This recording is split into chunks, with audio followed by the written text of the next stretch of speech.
आजकल तो बिल्कुल अलग ही खेल चल रहा है। मैं देखता हूँ संसार के अंदर ऐसा कोई स्थान ही नहीं बचा जहाँ हत्याएं नहीं हो रही हों। मैंने बड़ी नज़दीक से सारी चीज़ें देखी हैं। कोई देवी देवताओं के नाम के ऊपर जीवों की हत्या कर रहा है, मंदिरों में काटे जा रहे हैं जीव, हत्याएं करके, बलि दे दे करके, गर्दनें पकड़ पकड़ के तलवारों से काटे जा रहे हैं, उनके जीवा के लगाते हैं खून। किस प्रकार से क्या खेल चल रहा है ये? क्या ये धर्म है? ये मात्र यहाँ ही नहीं है, गुरुद्वारों में जा कर के देखिए आप। एक गुरुद्वारे के अंदर मैंने देखा ऐसे बकरे को काटा, गर्दन उठाई, पात्र में ले करके गए, तलवार से छुआ, सारे हथियारों को खून लगाया। क्या ये धर्म है? मुसलमानों में आप देखिए ऐसे एकदम से झटके से काटा और जीव को चढ़ा दिया। आप किस दुनिया में जी रहे हैं? क्या ये धर्म है? ये धर्म नहीं है। ये धर्म के नाम के ऊपर खेल चल रहा है। जितने भी हमारे संत महात्मा हुए, जिन्होंने जिसके नाम के ऊपर ये सारे धर्म मजहब चले, उनके अंदर क्या इतनी ही दया थी? क्या उनके घरों में हत्याएं हो रही है? वो महापुरुष जो गाय और शेर को साथ रखते थे, वो महापुरुष जो बाज और सर्प को एक साथ रखते थे, वो महापुरुष जो मोर और सांप को एक साथ खिलाते थे, उन महापुरुषों के घरों में ये चीज़ हो रही है। और हम ये मानते हैं कि हम ये जीवन मुक्त हो जाएंगे, हम वहाँ से उठ जाएंगे। हम धर्म के ऊपर चल रहे हैं, हम ज्ञान के ऊपर चल रहे हैं। हम बस वस्त्रों को प्रणाम करने लगे, हम बस वस्त्रों को देख करके साधु मान लेते हैं, हम बस केशों को मान करके उनको तपस्वी मान लेते हैं। तुलसीदास ने तो बड़ा गहरा बोला है, बहुत गहरा, जाके नख रु जटा विशाला, सोई तापस कली काला, कि जिसके बड़े बड़े नख होंगे, बड़े बड़े केस होंगी, जटाएं होंगी, कलयुग में वही तपस्वी कहलाएंगे, उन्हीं को श्रेष्ठ माना जाएगा, उन्हीं जैसा आचरण किया जाएगा।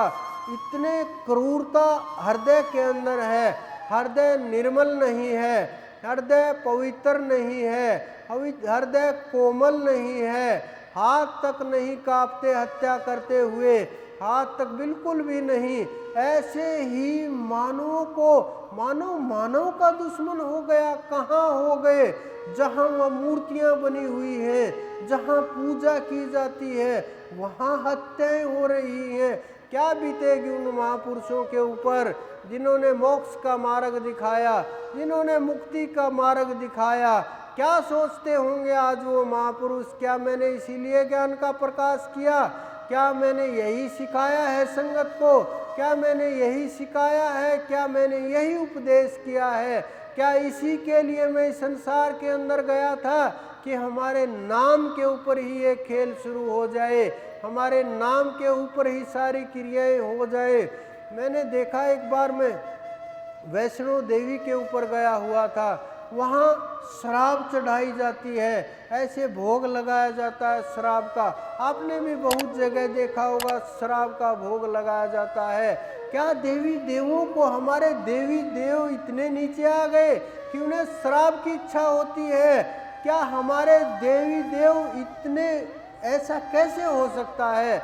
मानव ने अपनी इच्छा अनुसार उनका भोजन तय कर दिया, मानव ने अपनी सुविधा अनुसार उनको भोजन देना शुरू कर दिया, मानव ने अपने भोजन के अनुसार उनको भोजन बना दिया कि ये मुझे अच्छा लगता है, इनको भी अच्छा लगता होगा, मुझे ये ठीक खाने में अच्छा व्यंजन है, इनको भी अच्छा लगेगा। लेकिन वो ये भूल गए, वो लोग इस खान पान से दूर रहते हैं, अलग ही प्रकार का उनका सब कुछ होता है। वो चेतन सत्ताएं भूख और आपके भोजन की प्यासी नहीं है कि आपको कुछ खिलाओगे पिलाओगे तो ही वो तृप्त होंगी। वो तो परम तत्व तृप्त ही रहता है, वो भूखा नहीं होता। अगर वहाँ भी भूख है, फिर आप किस दौड़ में भाग रहे हो? यहाँ भूख तो संसार के अंदर है ही, उस देवों के अंदर, उस परम तत्व के अंदर। एक तरफ तो ये बोलते हैं कि ये शरीर छूटने के बाद, ऊपर जाने के बाद कर्म का आधार होता है, कर्म का खेल होता है, कर्म से संसार चलता है, कर्म से सब कुछ होता है। वहाँ ना खा सकता है, ना पी सकता है, ना भोग सकता है, ना कर्म कर सकता है, ना भजन कर सकता है, कुछ भी अधिकार नहीं होता, बस भोग योनि है। एक तरफ हम उन्हीं योनियों को भूल करके हम वहाँ अपना कर्म खराब कर रहे हैं। जितना भी कर्म खराब होगा, आप धर्म से तो बहुत बहुत दूर की बात है, धर्म और आध्यात्म तो उससे भी हजारों करोड़ कदम आगे की बात है, करोड़ों कोस दूर की बात है। जब आध्यात्मिक हो गया, आप सताना बंद कर दोगे जीवों को किस प्रकार से सता पाओगे? हृदय के अंदर इतना प्रेम उत्पन्न हो जाएगा। लेकिन हमारा प्यार तो संसार के अंदर फैल गया है, हमारा प्यार तो विषय वासनाओं के अंदर फैल गया है, हमारा प्यार तो परिवार के अंदर फैल गया है। कुछ लोग समेट समेट करके विवाह तक ले आते हैं उसको, फिर एक पर सीमित हो जाते हैं, फिर बच्चे पैदा होते हैं, फिर फैल जाता है प्रेम, फिर परिवार फैल जाता है। और जब तक बुजुर्ग होते हैं, बूढ़े होते हैं, वो प्यार इतना फैल जाता है, समेटे हुए नहीं समिटता, इकट्ठा किए भी इकट्ठा नहीं होता। परमात्मा नाम की चीज़ों से डर लगने लगता है। आज धर्म की ये हालात है कि कोई पढ़ा लिखा समझदार व्यक्ति, किसी के सामने आप बोल दो कि हमने गुरु बना रखा है, हम बड़े धार्मिक लोग हैं, वो आपसे डरने लगेंगे, बहुत घबराने लगेंगे कि क्या पता क्या दिमाग में चल रहा है, किस प्रकार के लोग हैं। और ये बता दें कि वहाँ गुरुजी हैं, उनसे मिलना, तो उनके अंदर अनेक दिमाग में अपने आप ही कल्पनाएं शुरू हो जाएंगी। कुछ मांगने वाला होगा, धंधा किए होगा, क्योंकि धर्म का धंधा आजकल ज़्यादा चल रहा है, कि कुछ काम जमा रखा होगा, भीड़ इकट्ठे करते होंगे, कुछ और आज इधर उधर की चीज़ें अपने शौक के लिए और चीज़ों के लिए सामान इकट्ठा करना।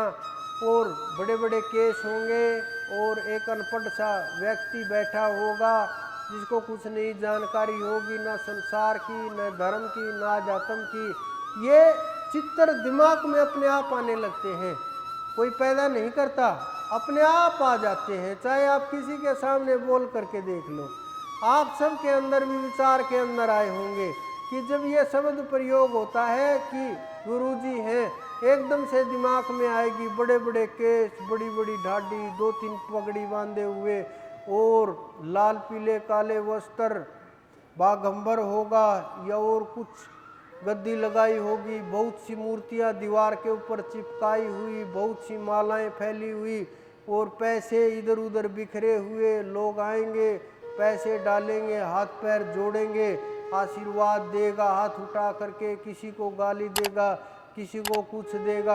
अनेकों अनेक प्रकार के खेल जो आप बोलोगे ना इस प्रकार से, तो लोग की आध्यात्म का नाम लेते ही, धर्म का नाम लेते ही लोग 1 किलोमीटर दूर हो जाते हैं कि इनसे बच करके रहो, थोड़ा कुछ अलग ही चल रहा होगा। ये तो बहुत दूर की बात है, घर की घर में दुश्मन हो जाते हैं कि अरे इसने तो नाम ले लिया, ये तो बाबा बाबा बन गया, अब इससे दूर हो, बचो।